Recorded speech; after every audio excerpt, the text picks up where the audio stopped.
오늘 우리가 지금 보려고 하는 이 바울의 마지막 설교를 보면 자기 성찰이라기보다는 오히려 반대로 너무 당당해요.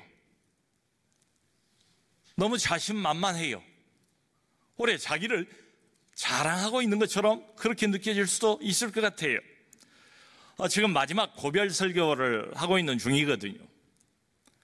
밀레도에서 에베소의 장로들, 영적인 리더들을 불러다가 이렇게 말합니다. 25절 보니까 이제는 여러분이 다 내 얼굴을 보지 못할 줄 아노라. 마지막이에요. 더 이상의 기회가 없어요. 고별 설교를 하는데 그 첫 번째 선언이 뭔가 하면 여기 26절에 이렇게 말합니다. 그러므로 오늘 여러분에게 증언하거니와 모든 사람의 피에 대하여 내가 깨끗하니라. 모든 사람의 피에 대해서 나는 깨끗하대요. 거리낌이 없대요. 후회가 없대요. 여러분, 아무리 열심히 살았던 사람이라 할지라도 대개는 마지막 순간에는 일말의 후회가 남지 않습니까? 계시록 2장에 보면 주님께서 이런 요구를 하지 않습니까? 죽도록 충성하라. 그리하면 내가 생명의 멸류관을 내게 주리라. 바로 그 말씀에 해당하는 사람이 하나 있다면 여기 사도 바울이 아닐까 싶어요. 나는 여러분들의 피에 대해서 깨끗합니다. 완전합니다. 이 말은 구약성경 에스겔서 33장을 배경으로 하고 있습니다. 거기 보면 하나님께서 에스겔 선지자에게 그런 말씀을 하세요. 너를 이 시대의 나팔수로 세웠대요. 너는 이 시대의 파수꾼이래요. 영적인 캄캄한 암흑 속에 허덕이고 있는 이스라엘 백성들에게 하나님의 말씀을 나팔처럼 불래요. 만일에 이런저런 어려움과 핍박 때문에 내가 이 말씀을 전하지 않고 그래서 백성들이 하나님 말씀을 듣지 못하고 깨닫지 못해서 죽는다면 나는 저 사람들의 핏값을 내게서 찾을 것이다. 만일 내가 하나님의 나팔수가 되어서 말씀을 전했는데도 불구하고 저들이 돌이키지 않고 회개하지 않고 그렇다면 저들은 자기 죄 가운데서 죽을 것이다. 이게 하나님의 나팔수의 운명이에요. 말씀을 맡은 자의 어쩔 수 없는 운명입니다. 끝까지 외쳐야 돼요. 그걸 남김없이 후회 없이 나는 다 했다, 이런 이야기입니다. 그 며칠 전에 지금 한참 열심히 개척을 하고 있는 우리 오도환 목사님을 만나서 같이 식사를 하면서 이런저런 이야기를 했습니다. 근데 오 목사님이 그래요. 갑자기 이렇게 맞고 보니까 새벽 기도, 설교도 해야지, 수요일 설교, 금요일 설교, 주일 설교, 자기가 일주일 내내 이렇게 설교문을 쓰는데 약 60페이지가량을 쓰더래요. 하면서 하는 말이, 그래도 목사님 여기서 받았던 훈련이 다 도움이 됩니다, 이런 말을 해요. 우리 풀타임 목회자들이 목요일 아침마다 새벽에 모여서 늘 그 훈련을 합니다. 몇 년 동안 책을 정해서 차트별로 한 사람씩 발표를 하고 거기에 대해서 또 서로 나누고 토론하고 그런 일을 꾸준히 해오고 있어요. 제가 가지고 있는 목표는 한 가지입니다. 언젠가는 이분들이 나가서 또 한 교회를 맡게 될 터인데 효과적인 파수꾼으로, 효과적인 하나님 나라의 나팔수로 잘 세워야 되겠다. 그래서 나가면은 이제 막 써먹어야죠. 그동안 훈련하고 갈고 닦았던 걸 본격적으로 써먹어야 되지 않겠습니까? 그저 설교를 기계적으로 만들어내는 설교 제조업자가 아니라 하나님의 말씀 사역자로 이분들을 잘 세우는 게 제 개인적인 목표예요. 여러분, 근데 이게 왜 중요한가 하면 바울이 나는 그저 최선을 다했다, 나는 할 만큼 했다, 열심히 했다, 이렇게만 말하고 있지를 않기 때문에 그래요. 뭐라고 말하는가 하면 여기 27절에 보니까 이는 내가 꺼리지 않고 하나님의 뜻을 다 전하였습니다. 이처럼 마지막 순간에 너희들의 피에 대해서 나는 깨끗하다라고 말할 수 있는 이유, 내가 꺼리지 않고 하나님의 뜻을 다 전하였습니다. 꺼리지 않았대요. 주저하지 않았대요. 이건 하나님의 말씀을 전한 자세를 말하는 것 아니겠어요? 속에서 유대인의 핍박, 이방인의 핍박, 어려움이 있었지만은 그 무엇도 이걸 막지 못했대요. 바울의 복음 전파 아무것도 막지 못했대요. 초지일관 일사각오로 그야말로 마치 복음의 터미네이터처럼 바울이 지금까지 거리지 않고 전했다. 또 한 가지는 이 중요합니다. 하나님의 뜻을 다 전했대요. 모두 전했대요. 골고루 전했대요. 하나님의 뜻의 일부만 전한 게 아니래요. 어떤 건 빼먹고 자기가 선호하는 이런 주제만 선택해서 바울이 전한 게 아니래요. 여러분, 그러다 보면 영적인 편식을 하게 되지 않겠습니까? 뭐든지 편식은 건강에 안 좋잖아요. 그런 게 아니었대요. 하나님의 이 말씀인 성경은 다양한 주제를 안고 있지 않습니까? 정말 하나님의 말씀은 우리의 삶의 전체를 다 다뤄요.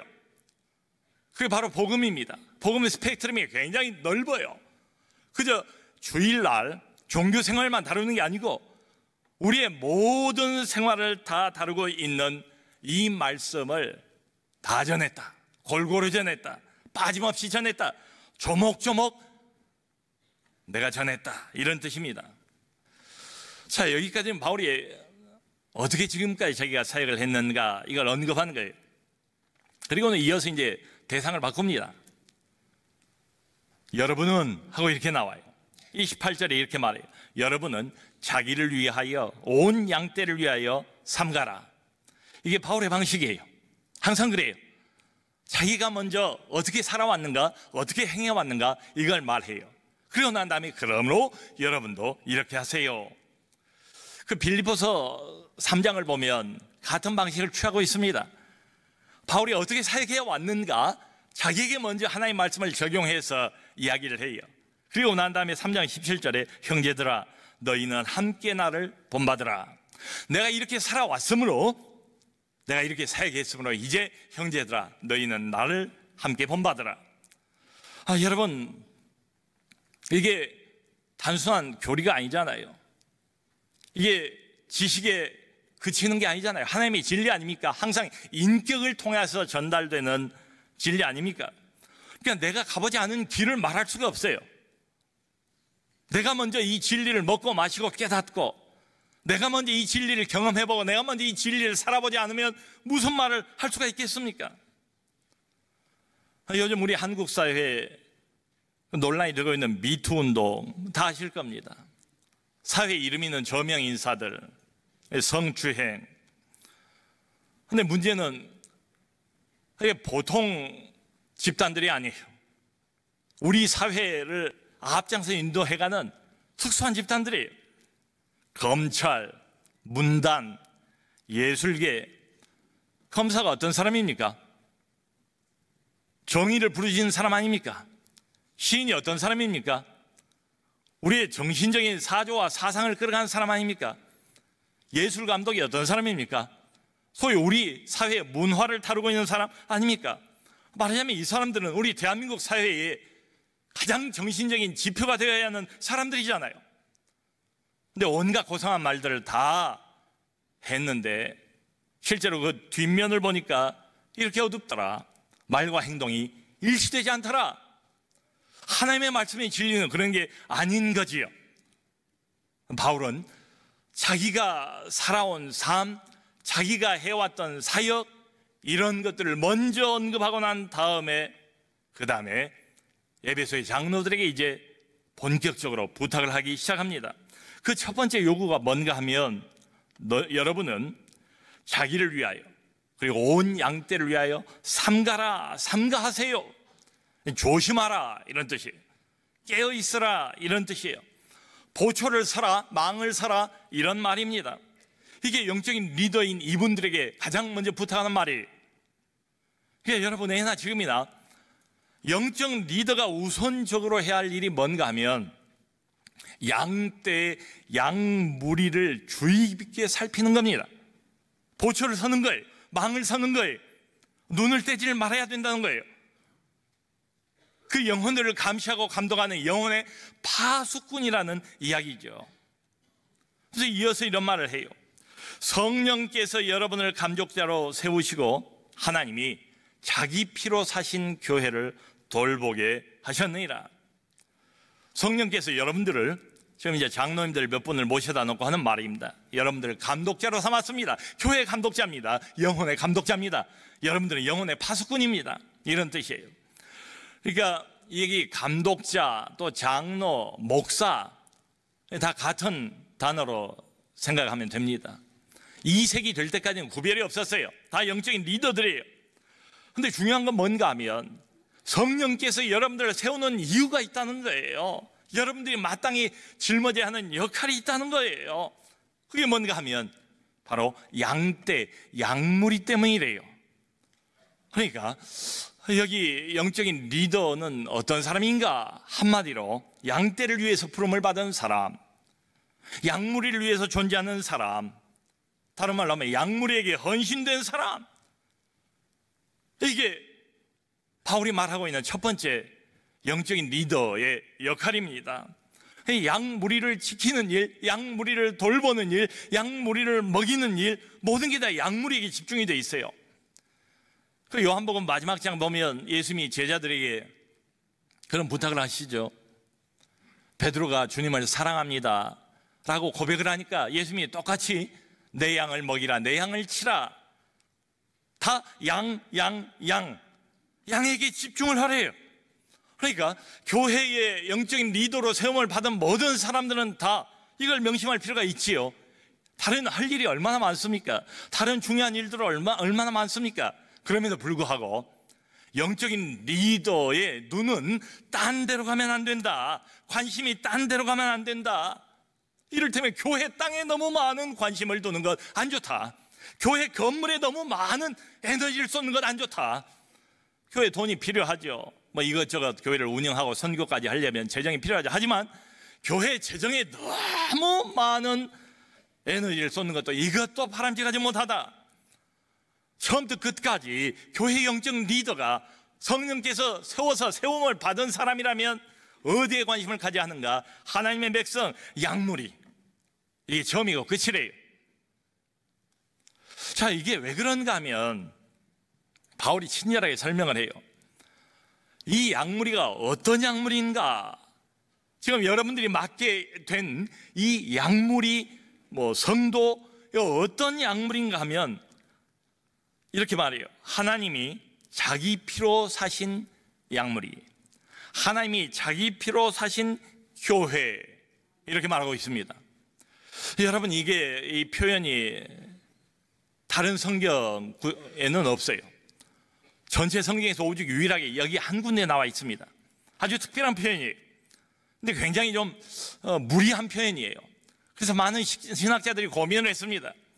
여기다가 한 단어만 더 집어넣자. 하나님이 자기 피로 사시다고 하지 말고, 그러면 이해가 안 돼요. 하나님은 영원 불멸한 존재 아닙니까? 하나님은 육신이 없지 않습니까? 하나님이 피를 흘리실 리가 없잖아요. 그러므로 여기다 아들을 집어넣자. 하나님께서 자기 아들의 피로 사신 교회, 이거야말로 우리는 이유가 없지요. 온통 성경에 말하고 있는 게 다 예수 그리스도의 십자가 죽으심 아닙니까? 그러므로 여기다가 하나님이 자기 피로 사시다가 하지 말고 하나님이 자기 아들의 피로 사신 교회라고 집어넣자. 괜히 무리수를 가할 필요가 없다. 괜히 혼란을 줄 필요가 없다. 근데 원문은 정확하게 하나님이 자기 자신의 피로 교회를 사셨다, 이렇게 되어 있습니다. 정말 엄청난 선언입니다. 바울이 모를 리가 없을 거예요.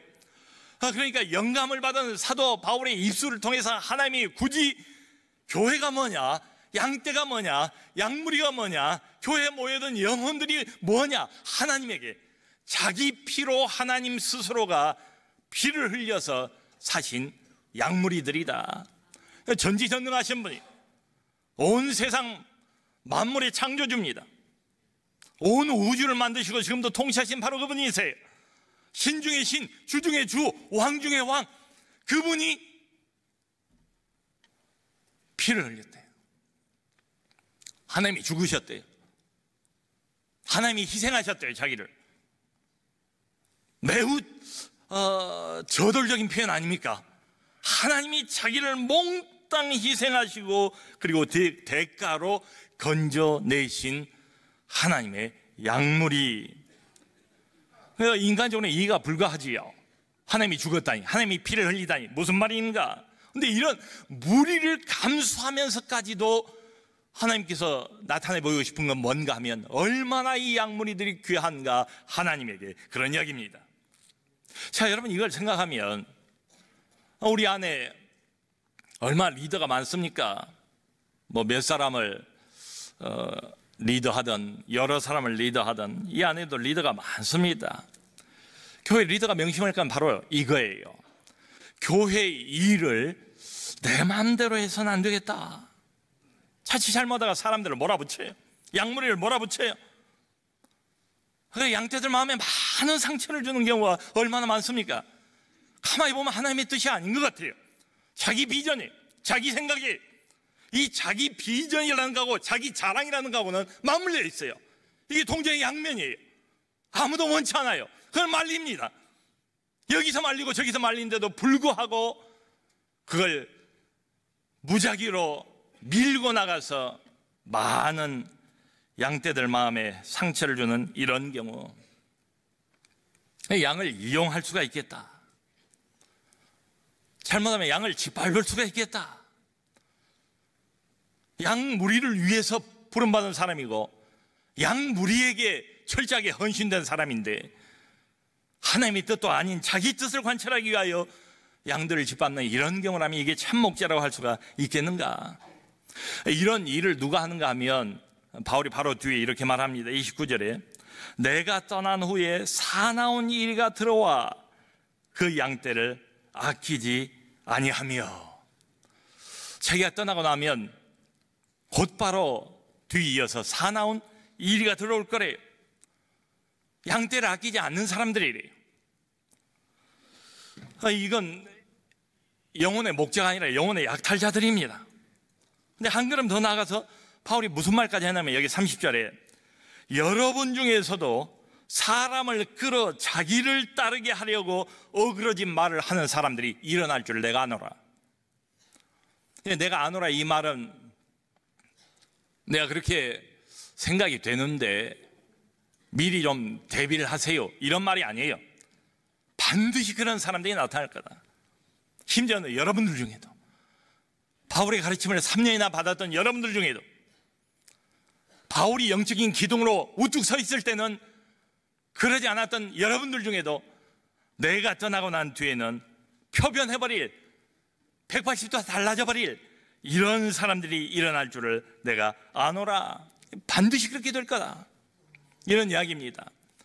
여러분 요즘에 금요일 날 저녁에 매주마다 사사기를 한 장씩 이렇게 보고 있는데요, 350년 동안 영적인 암흑이 이어지지 않습니까? 패턴이 똑같아요. 그런데 그런 영적인 타락이 어디서부터 시작되는가 하면 영적인 리더인 여호수아가 죽자마자 우상 숭배를 하기 시작해요. 여호수아와 함께 가나안 정복 전쟁에 참석을 하고 하나님이 어떤 분인가를 알고 있는 이 장로들이 죽자마자 기다렸다는 듯이 하나님의 백성들이 하나님을 떠나버려요. 우상 숭배를 하기 시작해요. 적극적으로 영적인 암흑기가 옵니다. 그러니까 이거 보면 영적인 리더가 사라지면 하나님의 백성들, 양무리들이 중립지대에 그대로 남아있는 게 절대로 아니다. 내가 떠나면 곧바로 사나운 이리가 그 틈새를 노리고 들어올 것이다. 바울이 내다보는 거죠. 그러면서 이 영혼의 약탈자들이 한 일이 뭔가 하면 어그러진 말을 할 거다. 하나님의 진정한 말씀을 제대로 전하지 않는데요, 자꾸 하나님의 말씀을 비튼대요. 성경을 왜곡시킨대요. 자기 생각을 자꾸 주입시킨대요. 그 목표가 나와 있어요. 얼마나 성경이 친절하게 잘 분별할 수 있도록 배려하고 있습니까? 이 사람들의 목표가 뭔가 하면 하나님이 아니에요, 예수님이 아니에요, 양무리가 아니에요, 영혼의 성장이 아니에요. 자기를 따르게 하려고.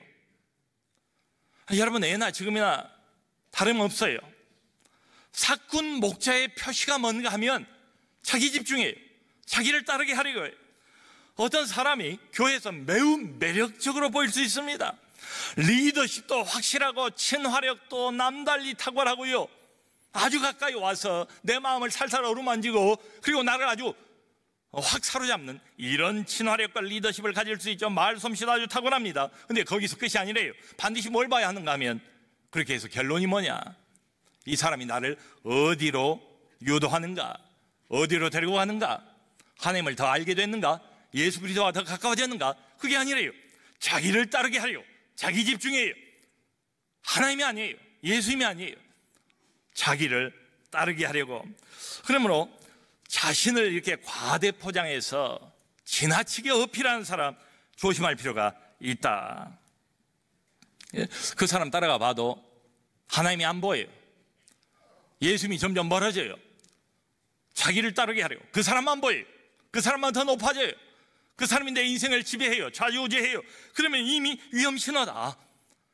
자꾸 이런 말 저런 말 하면서 자신에게로 집중을 시키는 사람은 늘 위험한 사람이다.